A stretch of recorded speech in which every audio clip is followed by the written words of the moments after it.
I need to turn my Slack off.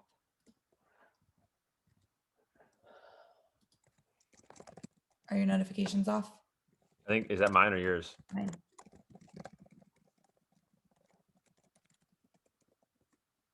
I'm going to send Lauren an email.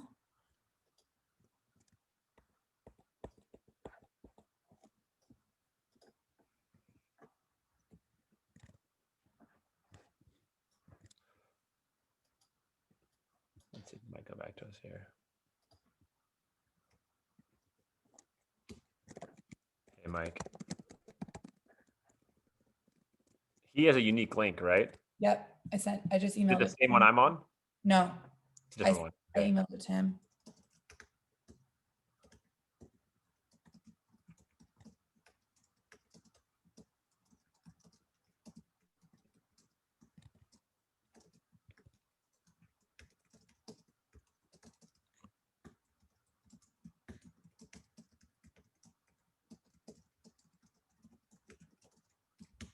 Include the link in there. Just to be safe.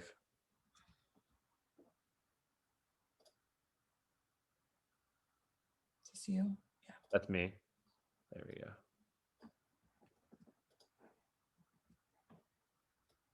And we confirmed that he did have the link on the calendar when we were talking. Yeah, and he accepted.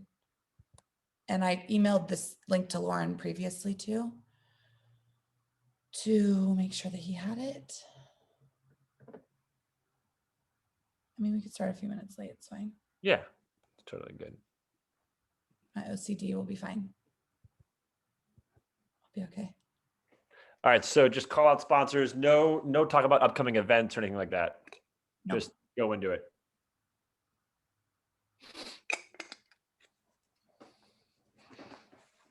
Because you can control when it starts, right? Yep. Perfect.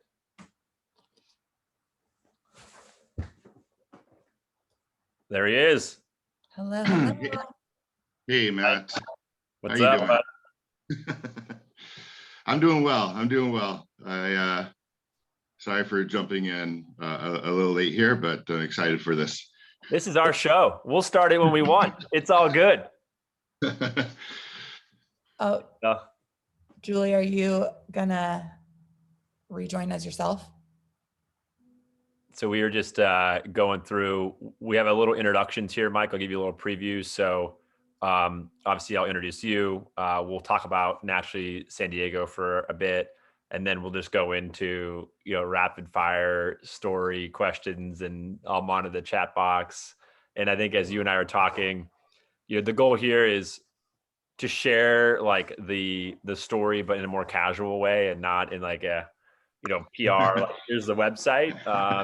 And then also just reconnect with the community and then open it up and say, hey guys, this is a legendary brand, San Diego here. And, that's my preferred way of communicating. Yeah. So Julie, I see Julie on here as a panelist. I actually think. You want me to log off as I Yeah. didn't realize I was still logged in as you. I'll log off. Okay. Bye. Bye. All right. Are we not being recorded right now? You are, but I'll edit the video when we post it to YouTube. So it'll just be the actual recording. Yeah. Okay, but nobody's on. Nobody can see us right now. Nobody's on. Okay. Apologies. Sorry. I thought that I was jumping in live. We're live. No. Snap. We're live. I know I was supposed to be on 10 minutes early. Apologies. Good. We're good. totally fine. Cool. Matt, I'm gonna pause. I'm gonna go away, and I will. Yeah. I'll just give you cues, Matt, in the chat for when we're like 10 minutes to be done. Okay. Perfect. All right. Very perfect. I am going live and stopping. Do it.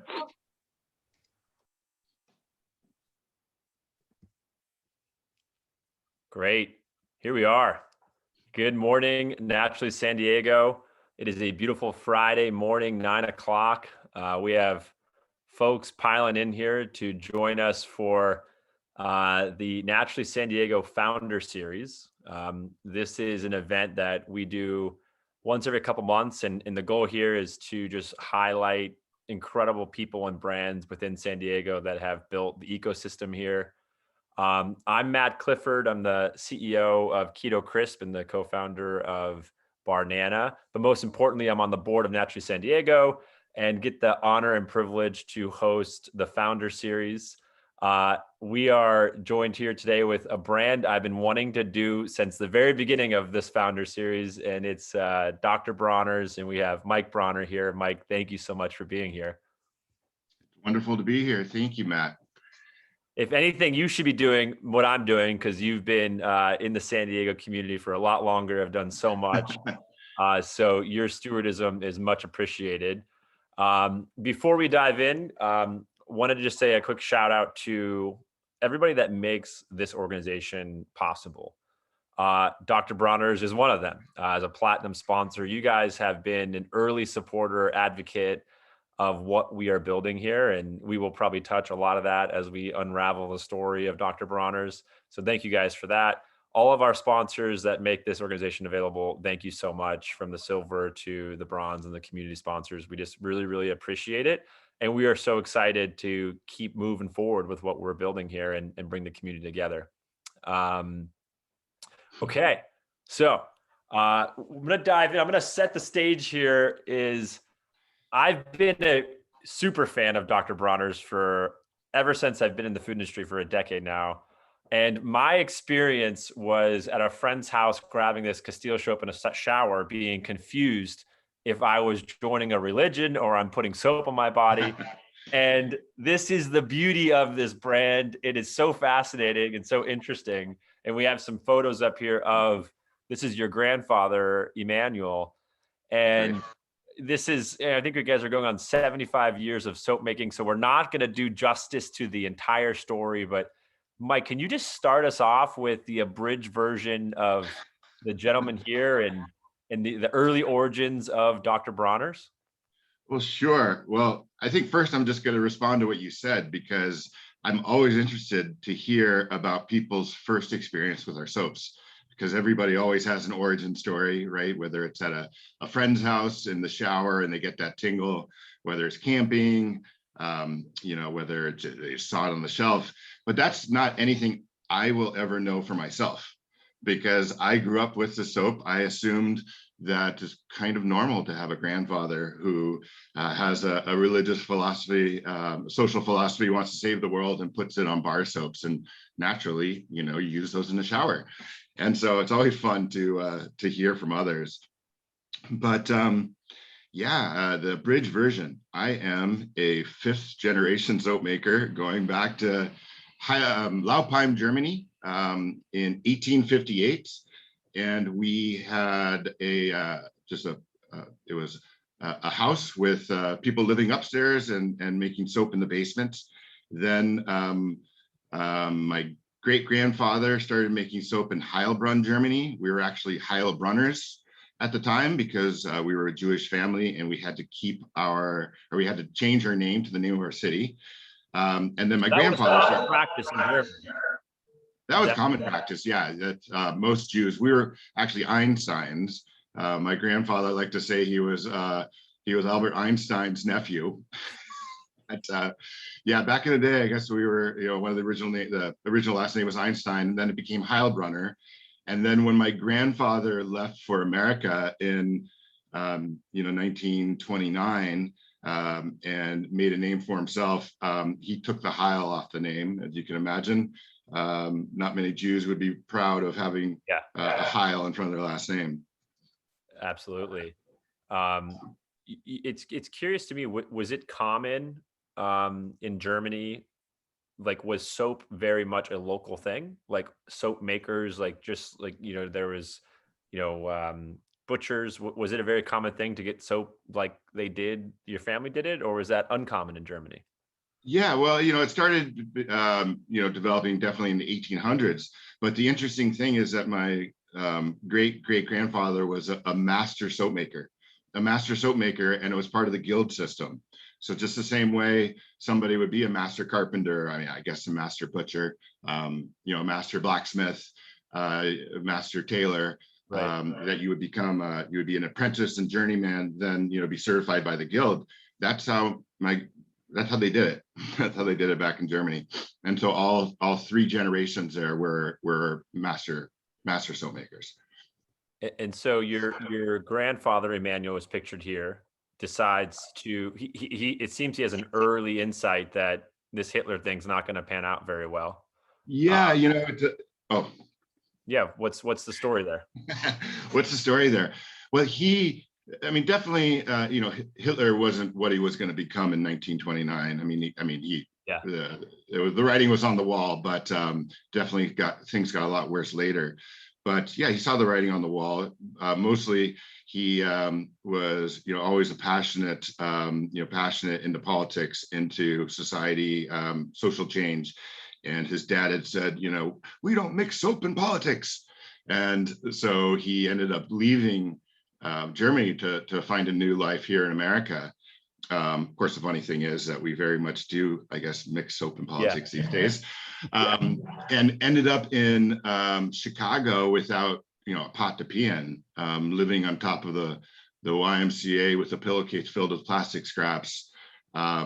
He, just out of nothing, he was a true immigrant success story, pulled himself up by bootstraps, using perseverance, knowledge, drive, and ingenuity. He ended up developing about 20 patents for the soap industry, became a really high-level consultant, and was doing quite well when Hitler came to power.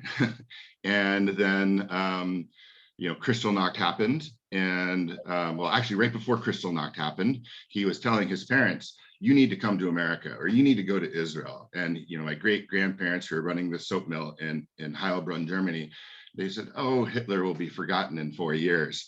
And Kristallnacht happened. They tried to get out, but it was too late, and ended up my great grandfather going to Theresienstadt, great grandmother to Auschwitz. And my grandfather received a letter from Theresienstadt, from his father. They were actually letting letters leave concentration camps and come to America, but all the words were blacked out. They would censor them heavily, and all the words were blacked out except for 3 words. And it said, you were right. And he never heard from his parents again. Wow. And, you would think that at that pivotal time, you would kind of react out in anger and lash out at, how could this happen? How could, Hitler, that son of a, what? But he pivoted instead to a message of love and of, bringing people together so something like the Holocaust wouldn't happen again. And that's when obviously been gestating for a long time, but that's when he dropped everything to start spreading the moral ABC, as he called it, which is a philosophy now in the bottle that says that no matter if you're Black or white, Jewish, Christian, Buddhist, Hindu, Islam, man, woman, that there's more that unites us and divides us. We all share a common humanity, and we must understand that, come together before we destroy ourselves.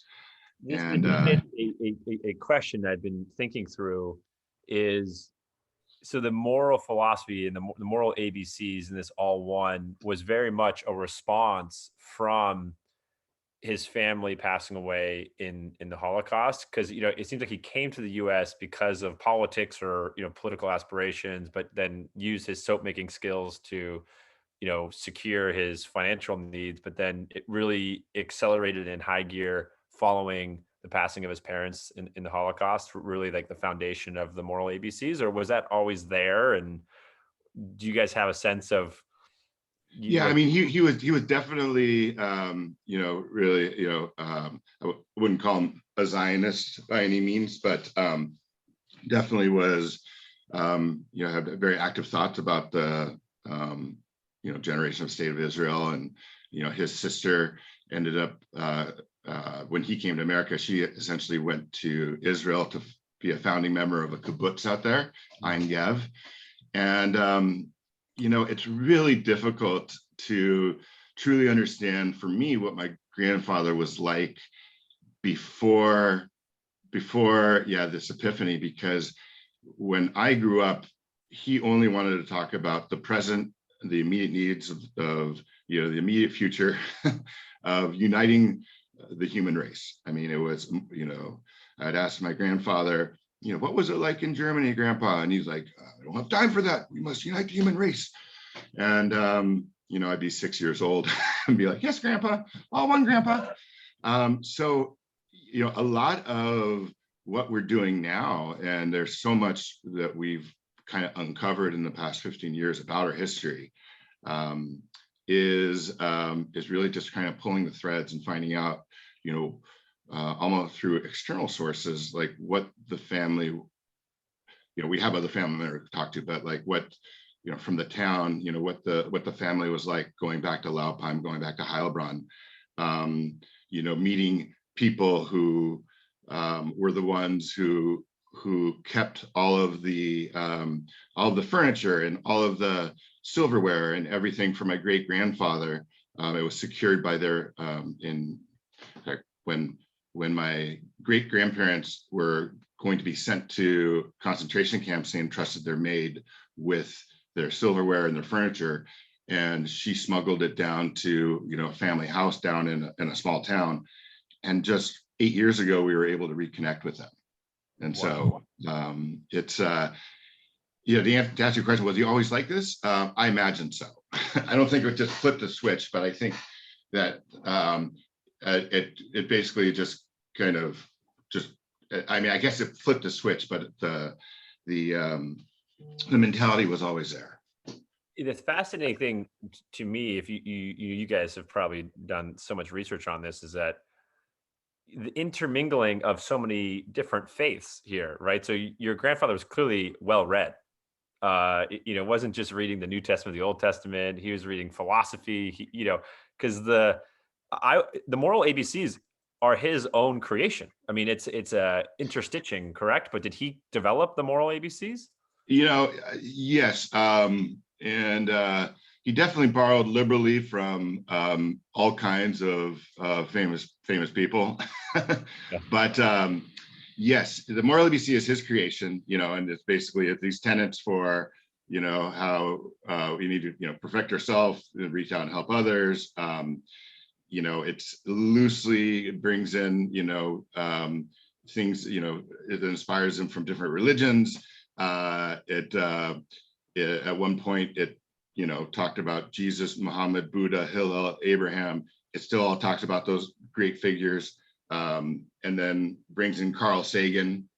Brought in Mark Spitz. At one point, Mark Spitz was the swimmer who won a bunch of gold medals in 1976. So he was up there with Moses, but then Mark Spitz got mad at us for putting his name in there, and so we took him off. But yeah, I mean, he had some of the things that were a little bit on the string. He believed in that the sign of the Messiah was Halley's Comet, and that every 76 years a prophet arose, getting its inspiration from the stars, from the sky. Those are the things that we treat maybe more as metaphor these days. But he also then put a couple other things on that label, talking about how you could use our peppermint soap with birth control. We took that one off. Yeah, How have you guys had to expand, or is the content on the bottle, if anybody's ever actually successfully completed a full bottle of content, are you guys always expanding on that, or is this still the foundational work from your grandfather? It is still a foundational work from our grandfather. We're still, there's things on there that we don't all agree with. I remember there's one part on there that always gets me and my brother, and it's like, more good is caused by evil than by good. Do what's right. And that doesn't really make any sense, because it seems to say that if I punch you in the face, I'm actually doing more good than if I'm giving you a hug. But it's that was my grandpa, so it's staying there. It's only the times where we do feel like, okay, we might have some legal trouble, like when he did talk about using as birth control, that we do the removing. But it's still his philosophy. He has parts on there that are from Longfellow with small assists by Bronner, by Chaucer and Bronner. Like he takes the greats and then improves them. And the thing that's fascinating to me is, did you grow up in a very religious family? Can you guys talk about how your upbringing via your father and your grandfather has influenced you and your brother today? What any commentary on that? Yeah, it's interesting. Oh gosh, it's so hard to talk about my upbringing without kind of going a little bit back and talking about the history. If I can just sum up the history from my grandfather being in Chicago. I'm sorry, I know it's I have to go back to come forward. And so just to give you the highlights, my grandfather, he drops everything and decides to go on a mission for peace and love and unite the human race. And he shows up at the the University of Chicago, and he's talking about his peace plan. And he is arrested and put into a mental hospital. So literally the type of place what year? That would be around 1945. Okay. That'd be around 1945. And, I have two lines. Well, first of all, they gave him shock treatment. They gave him cold therapy. It was, literally to shock some sense into him. The two lines I usually use are, there's a fine line between madness and genius. And yesterday's crackpot is today's visionary. But he ended up escaping twice from the mental hospital, was put back in. So the third time he hitchhiked out to California, and he found his way to Pershing Square in Los Angeles, where people were quite literally standing on soapboxes and talking about religion, philosophy, the economy. So he fit right in. Wow. And it was from there that he got a following, started giving lectures in auditoriums. And then for the people who would come to listen to him speak, then he would give them a parting gift of this wonderful peppermint liquid soap. And the word got out the soap was pretty darn good, that they started coming, taking the soap and leaving, not listening to him. So that's when he put the philosophy on the bottle, right? The soap was always a vehicle for the philosophy, for the mission, not vice versa, where you design a product and then try to figure out how to label it and make it attractive. For him, it was always part and parcel that this product and the mission behind the company were just intertwined completely, which is how we run the company today. But during all this time, he's in the mental hospitals, and he is he's advocating for a better world. He wasn't the best father. He was quite not a great father. He ended up putting my father, my aunt, my uncle in a rotating battery of 14 foster homes. And so, this whole idea of the religion and, kind of that family continuity, my grandfather would visit, but, you can imagine that a lot of things perhaps didn't transfer as much, especially like when it comes to, my Jewish background, because a lot of these places my father was in, they were Catholic. Yeah. And when my father he ended up going into the Navy, where he really kind of found his self-worth. He was brilliant, my dad, but barely got a GED from college, from high school, but total self-made man. Ended up coming out of the Navy, and my grandfather was up in LA. Here he is. His soap's getting popular. He's not advertising. He's not, he's just basically everything is word of mouth, but he's getting more popular. So my grandfather had started making the soap on Sundays at this chemical plant. He would do it in secret, just leave me the keys and I'll make my soap. And when my father got out of the Navy, it was right around the time, it was in the mid 60s, my grandfather decided to move down here to Escondido, right? So that's the connection here to San Diego. And my father kind of worked through the back door as the chief bottle washer, he used to say, of this company that was making the soap. And then elevated himself to VP of all operations. So by the time I was born in 75, my father is making all of the soap, and so all of that, the expertise of the soap is, within the family, but he's not actually working for my grandfather, which is probably good because it took them a long time to reconcile. And I'm sure us kids helped.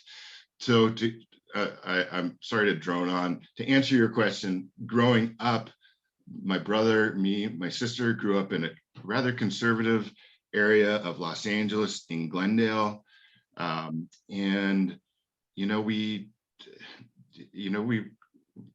but I think my dad tried to kind of shield us from like the more extreme use of, not extreme, but like just had this difficulty with, the philosophy, which, my father completely internalized because he was all about giving back to the community. But for him, that whole dogma had kind of replaced the childhood he was supposed to have. And so he was always a little, didn't have much time when my grandfather started, lecturing us about the moral ABC. And so it wasn't until I was in high school, and I literally say until I could understand Shakespeare and develop like a real relationship with my grandfather, who, yes, I would see I would see periodically, but of spending, summers with him, that I really understood, wow, the depth and, the purpose and the, power of what he was trying to do. It's so fascinating because if I'm hearing you right, it seems like your relationship with your grandfather, the tighter relationship, really came as you became older and, more aware, and, maybe your father, like as all fathers do, they want the best for the children. There's so much you can do. And was there a clear plan of this kind of continuity of family soap making? And at what point did your father and your grandfather either come together, or was it really you and your brother that were the ones? Because I think it's good to frame this for everybody around size of business and scale. This is 150 years, but it does seem like the last 20 years, this business has become a internationally known large business. But give us some sense of scale and scope and that transition. Sure. Well, so my grandfather, I'm not sure if many of the listeners know this, but like Dr. Bronner's is our DBA. It's our doing business name. Dr. Bronner's Magic Soaps is another DBA. Our actual name is All One God Faith Incorporated. Oh, wow. Because my grandfather had tried to establish our company as a religious nonprofit back in the 70s. But then the IRS was like, no. You're doing a lot of soap.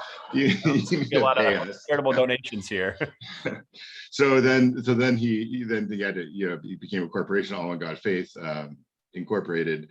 And but then so it was around the early 90s. You had asked like kind of the family continuity. So in the early 90s, I know my dad was having a really tough time, like really going back and processing a lot of stuff that he had gone through as a kid. And then my grandfather got really sick in the early 90s.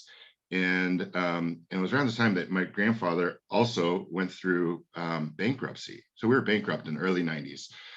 Because of all of these taxes, so-called unpaid taxes to the IRS, right? Before, trying to be calling yourself a religion. And my grandfather got really sick. So my dad came down and he realized my grandfather had all these terrible advisors, fired them all, and got the company back on firm financial footing by proving that the IRS was never taking my grandfather's payments and applying them to principal, but only to interest. But anyhow, gets them out of bankruptcy. And then at this point, your dad is running the manufacturing of soap business, or is he? So my dad is up in Los Angeles. He's running the soap making for a company that he didn't own. Yeah, shipping it down twice a week to my grandfather in Escondido in big milk trucks.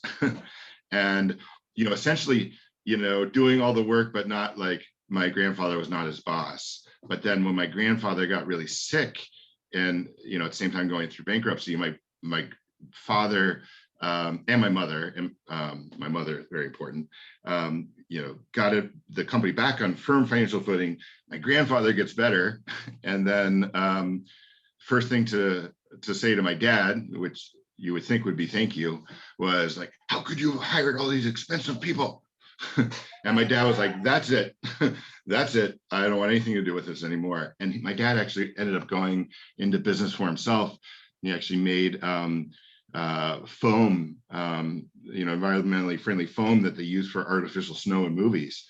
And then one thing that happened, and it's usually a tragedy, but there was a silver lining here.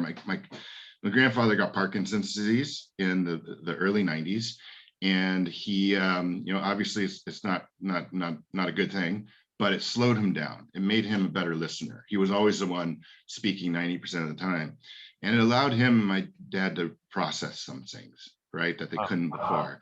And by the time my grandfather passed away in 1997, the company had been, actually run by my father, my uncle, my mom for 3 years. So it didn't really skip a beat.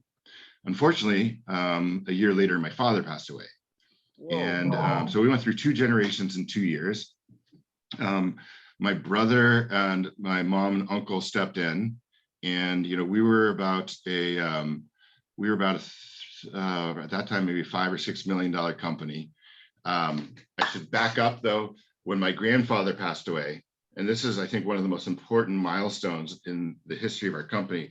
My grandfather passes away without having done any tax planning, as you can imagine, with that bankruptcy. He wasn't a great tax planner, and he had $3 million in revenue at the time, and he owed $2.5 million in taxes, or sorry, the estate taxes were $2.5 million. And so here's my dad. Okay, my dad's alive at this time. My dad, my uncle, my mom, and they find that my grandfather has this $1.2 million piece of property that is in his estate. It's passed down to my father and everyone. This is in all the tax planners. What's that? It's in Escondido or LA or that would have been in Valley. Oh gosh, out past Valley Center. So it was, my grandfather called it the Rainforest Ranch, but there was no rainforest. It was just like a little stream that went through it. The idea would be that he'd plant enough trees that it would influence weather patterns and it would become a rainforest, but that didn't happen. But they have this really expensive piece of property, right? And the tax advisors, you have a $3 million business, you have a $2.5 million tax bill, any advisor, you got a lot of people in the business community on this call here, is going to tell you, sell the property, pay your taxes. Sell the property, pay your taxes. But here's the thing: my dad and my uncle, they were in foster homes growing up, and they were in the inner city Milwaukee, and they have these formative memories of going away to camp. And they didn't get away to camp very much, but going away to camp and seeing the majesty of nature and the universe. And my dad, uncle, and mom were like, no, we are not going to sell this. We're going to donate it to the Boys and Girls Club of San Diego so that they can make a campground for disadvantaged children. And, that really set the stage, and they did that, and we ended up we paid off our taxes, and we've gone from a $3 million company when my grandfather passed away to, upwards of 190 million now. And, what it showed is that my father, my mom, my uncle were always going to actualize what my grandfather visualized, right? We take the vision, but we apply it on the ground, and that the priorities of the company were not going to just be about making money, right? It was going to be foundationally about using the company as an engine to return benefit to the community and the world. So I love how you explain this, but I just know that it's so much easier in hindsight, right? And there's a lot of messiness probably from 1998 to today. And just to give the listener some context, so when your dad passes away and your grandfather passes away, the business is doing $3 million based in Escondido. Is it very much like delivering, like hand delivering from milk trucks to stores, or is it like people coming to his house? How is the business, you know? At the time, so for a business like ours, we sell a pretty inexpensive product that's rather heavy. And as we all know, being in San Diego, we're not centrally located. We're kind of in the corner of America. So we rely, like I think most of your listeners, on a network of distributors, right? For us, it's I'm sure naturally San Diego, of course. For most, it's UNFI, KE, right? Those were the distributors that we used back in the day. But just like Whole Foods used to be a whole bunch of like regional stores that were kind of subsumed into Whole Foods. The same way with UNFI, they had different local distributors, and they kind of all came together. And for the most part, yeah, we were selling to just natural product stores. So about probably 98% of our sales were to natural product stores. But the big crossover was Trader Joe's, and that came on board in 2000. Like when did the business? So 1998. It's very much natural food stores, unified distribution across the U.S. And it's really small mom and pop stores, right? It's not. This is just one product. It's the Castile soap, and so walk through like the product evolution and the size and scale. Sure. So the product evolution, we had liquid soap. So we had, at the time, I mean, we now have 8 core flavors, fragrances of liquid soap. And bar soaps at the time, maybe we had 6. And we also have Salsuds, which is our home cleaner, right? And then, my grandfather died. We had a whole mess of food products. We actually had more food products probably than we had, SKUs. Really? So we had liquid, than we had soap products. And products like cookies and we had mineral bouillon. We had barley malt sweetener. We had all kinds of chips. Snack chips, oh, those are great. They're fantastic. We had mineral seasoning, protein seasoning. In fact, just growing up, like going to my grandfather's house, if you ever got any, like if you ever were lucky enough to get something sweet, like a slice of cake, before you know it, he would be pouring his protein seasoning on it. You must mineralize.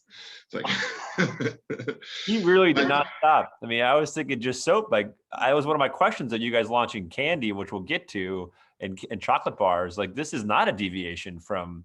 It's kind of a return. And I probably should mention one part of my grandfather too, is that since the 60s he was blind.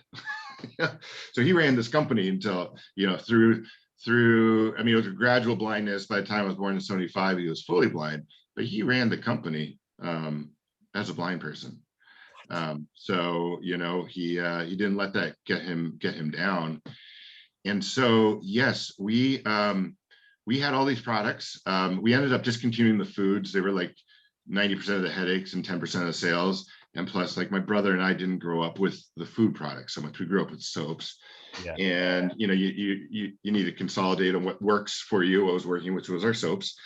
And then Mike, sorry to interrupt you, but like the soaps were working, right? Like the product has worked. Like, it doesn't seem like you guys need a lot of market. It just the product worked and the messaging connected. It was like it was magic. I mean, was it always that way, or was it like we need to do a lot of education? Well, it takes you back to 1948. Sorry, keep me going back in time. 1948, my grandfather comes out with a soap, and it was considered to be so backwards, right? Because here it was a natural product. It was, based off of, technology from like 2000 years ago. And in 1948, everybody wanted, things that were made in the laboratory. Right. It was like chemistry won the war. And so chemistry can make a better piece. And so it was a dawning, better living through chemistry, dawning of plastics, of, formula instead of mother's milk, of detergents and petrochemicals, soap operas and all that. My grandfather was just kind of peddling soap at that time. And it wasn't until the 1960s, 20 years later, that the soaps took off because The counterculture, yeah. an awakening. You know, say my grandfather was really behind the times, you know, but he was also really ahead of his time. And so was your grandfather supportive of that counterculture movement, or was he, you know, more of an old school, these hippies, what are they doing?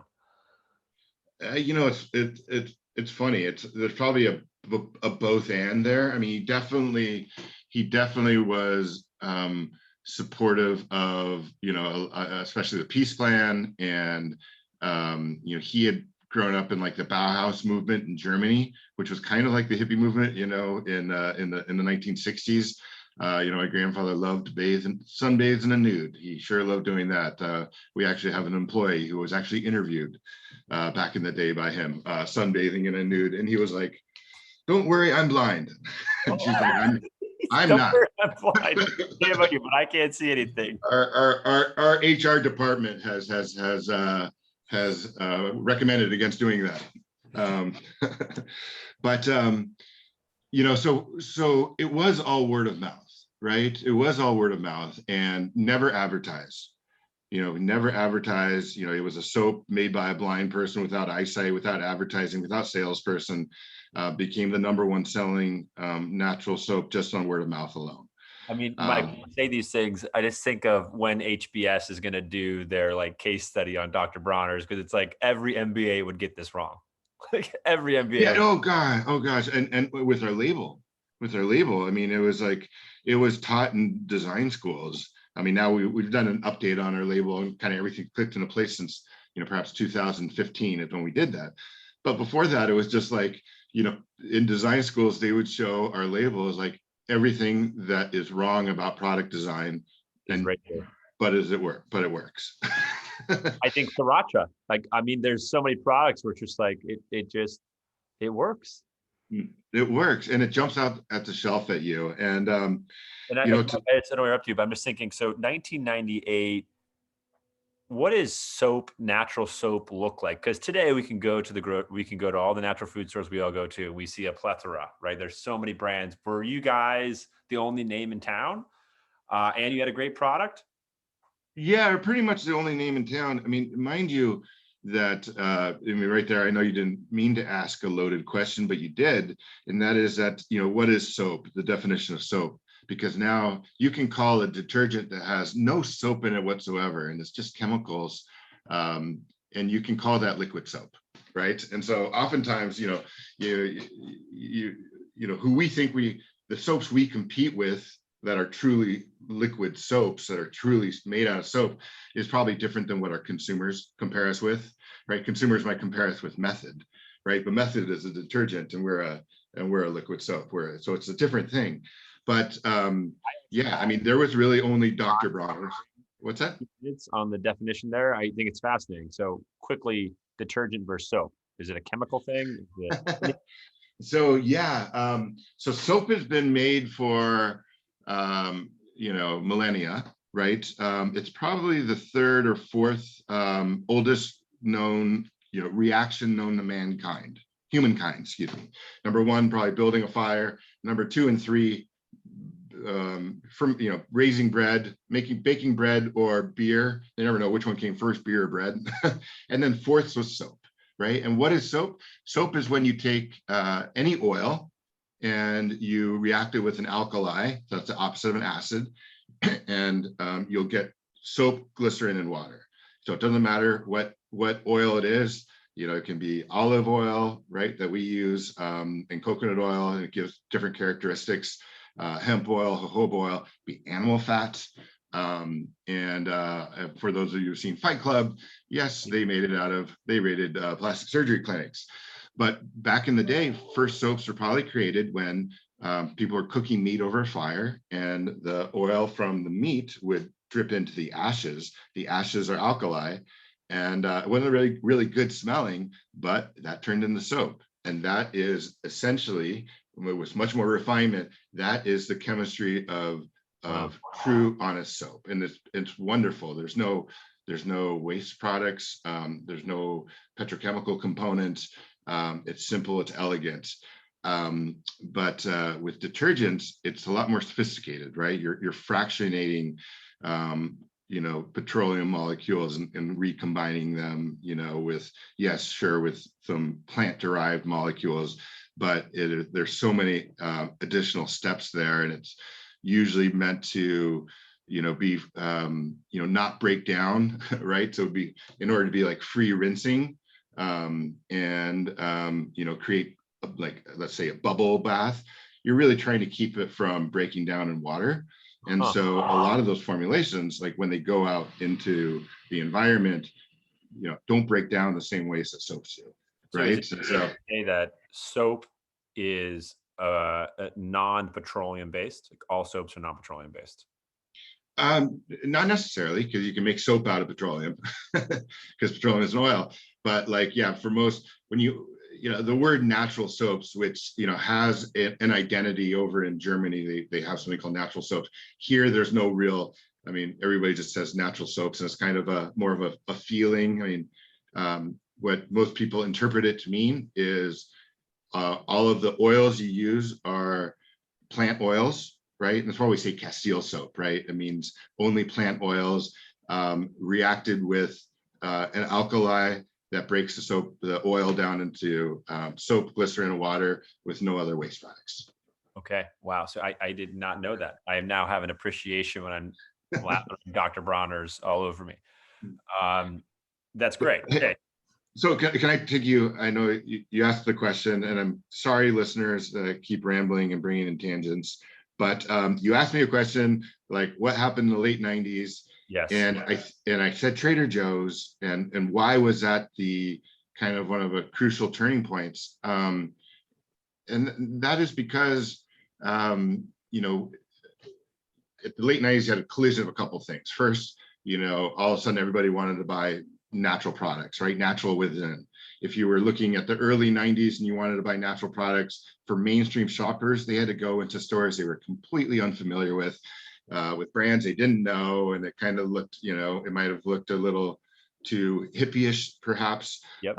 Whole Foods had kind of come in and presented this, packaged it in a whole new certain experience, and there were other stores coming in, and what you had was, in the journey of the shopper from the journey of the hippie, as I like to say, which is very simplified, is you had these hippies who were loving Dr. Bronner's and represented peace and love, and washing themselves at Woodstock and all these great things. Well, those hippies then became yuppies, right? And then they started shopping in different areas, and they went from yuppies to being soccer moms, NASCAR dads.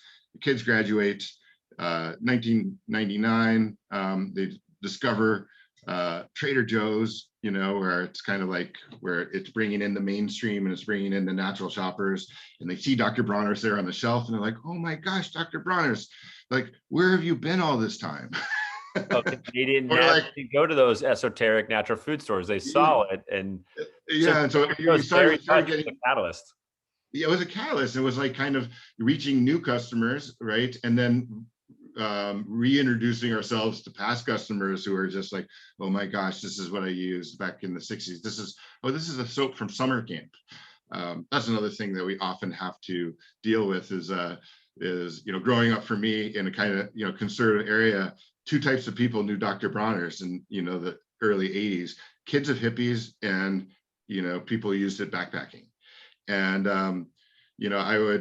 everybody knows our look, they don't know our name, right? So they're like, what's your grandpa's soap? I'm like, Dr. Bronner's Magic Soaps. Like, oh, do you have a logo? And I show them a logo, and then like, I don't know it. Then I show the bottle, like, oh yes, that's how I use that campaign.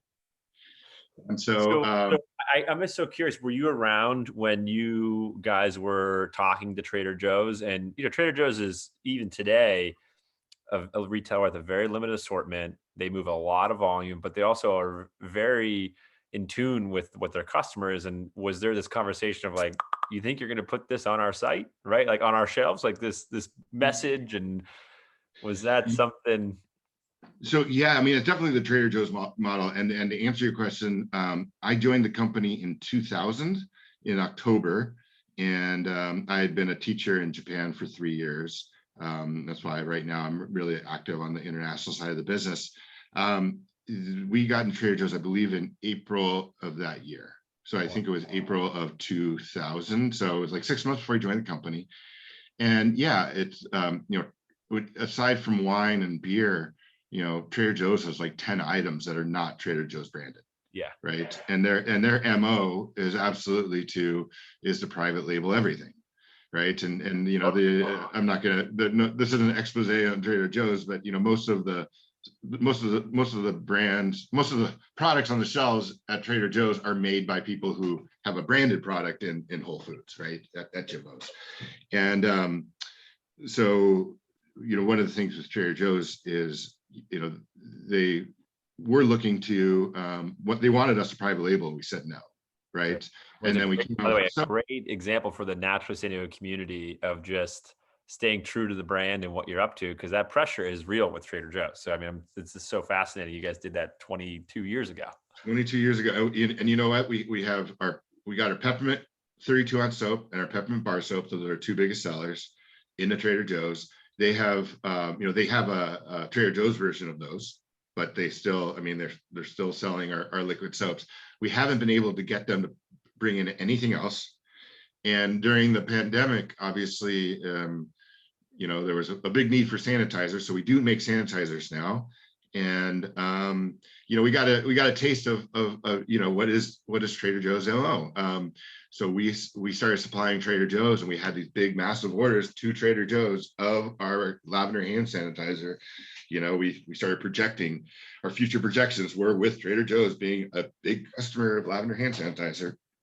And then they said, you know what, we're just going to sell our own. And sure enough, you go to Trader Joe's and it's, here, this is our peppermint, but this is our peppermint. Yeah, I use that all the time. Our peppermint sanitizer. And now you'll see, I mean, it's a similar product inside with their label on it. And all of a sudden, yeah, we didn't have that business. And I mean, I know that's very common, and, to Trader Joe's credit, that is their business model. Yeah. But yeah, it's tough. And so, you guys get the Trader Joe's in 2000, and you're early, like as in 50 years early on this wave of natural foods. And is it a pretty, predictable, kind of just chart that goes up and to the right? And are there any moments from 2000 to now where you guys had maybe those kind of moments when your grandfather passed, or was it pretty much like, hey, this is just smooth sailing, we have great products, people love what we're doing? Well, first of all, it's never been smooth sailing, but we've definitely been it's keeping up with growth. I mean, I know that's a lot of people would love to be in a position of like having the challenge of keeping up with growth, and obviously not having enough demand. I would say, just to answer your question, the biggest, I think, reckoning difficult time was the beginning of this year. The beginning of this year was really the tough one, because last year we exploded. COVID, I know, has devastated so many, but we sell soap and sanitizer, and so our sales went off the Richter scale. And then what ended up happening is that we had built our projections this year on with selling sanitizer. Well, sanitizer's not going to slow down.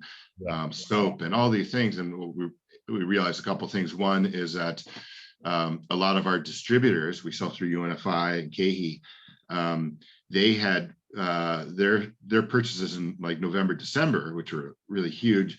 They realized they had overbought, and so our first quarter this year was tough. It was really tough because they were waiting for them to go through their inventory. And then, just sanitizers, oversupply of sanitizer in the market right now. And so even though ours is still like, one of the top selling, there's like masks, there's just too many of them.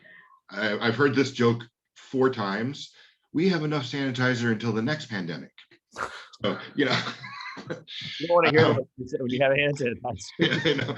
So this year was one where like, well, I mean, it was such a big year last year. We grew 43% last year. So this year is a little bit of just a natural, I mean, it's a natural correction.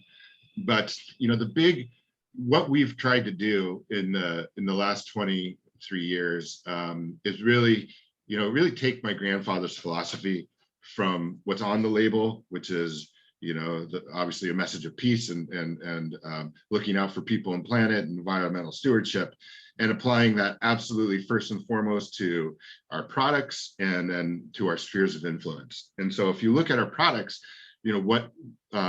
still the same great soap, but we added hemp oil in 1999. It was a year before I joined the company.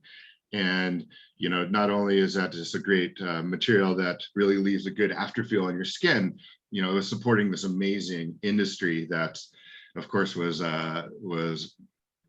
completely drawn into the drug war. And we've been fighting to legalize hemp for all this time, and finally was, 2 years ago, industrial hemp was legalized. And the funny thing is that very much in credit of, you guys didn't just do that as purchasers of hemp, but as activists and supporters and donating. Completely. Initiating World Fair Trade Day. That's different. Hemp History Week, History Week, where, really showcasing the benefits of hemp across all kinds of products in the store.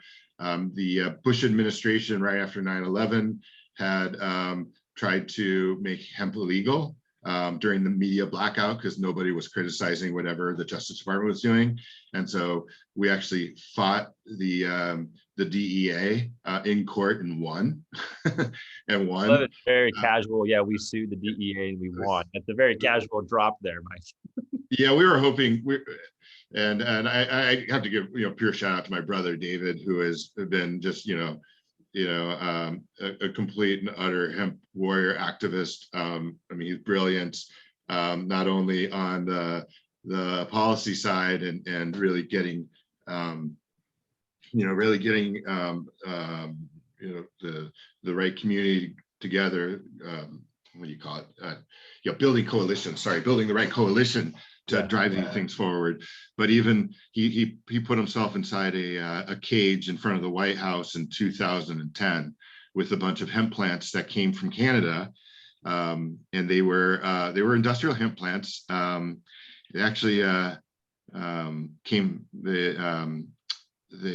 from the place where I actually met my wife. My wife worked for this Canadian hemp company, but locked himself into a cage with a bunch of hemp plants, and then made it so that you couldn't unlock it. And then they took this trailer with this cage in front of the White House and jimmied it so you couldn't move it. And this is your brother's idea. His idea. He didn't tell my mom. My mom's our CFO, so we're still a family company. Mom's like, "What are you doing? What are you doing? You're in front of the White House in a cage." Yeah, and why am I finding out about this on the news?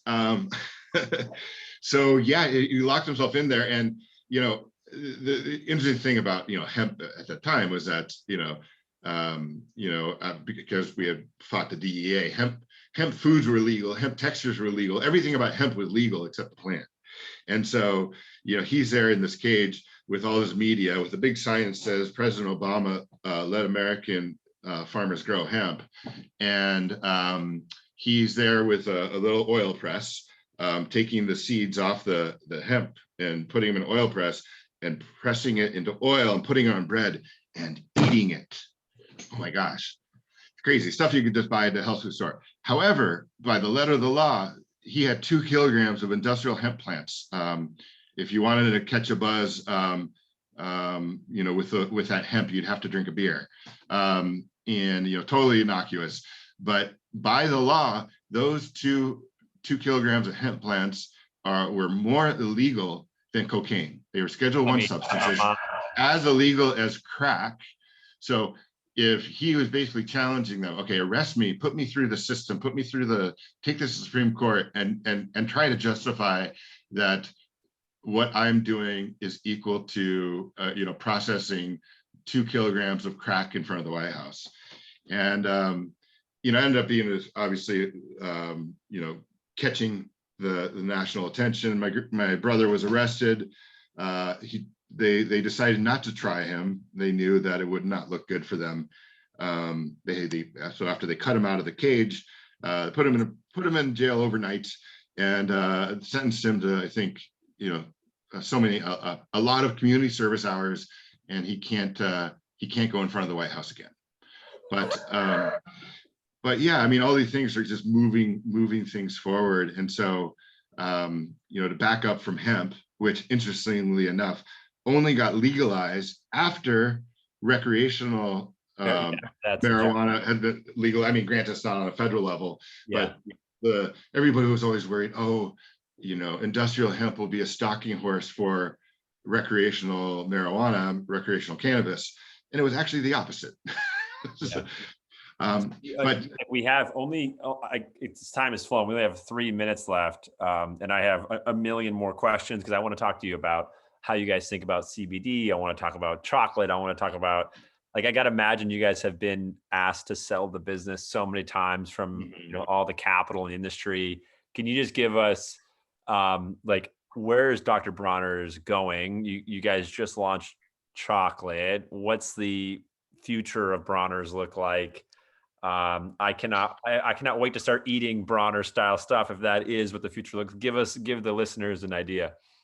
Well, I mean, you mentioned it. So we're getting into the chocolate game, which is sort of reselling magic soap and magic chocolate. What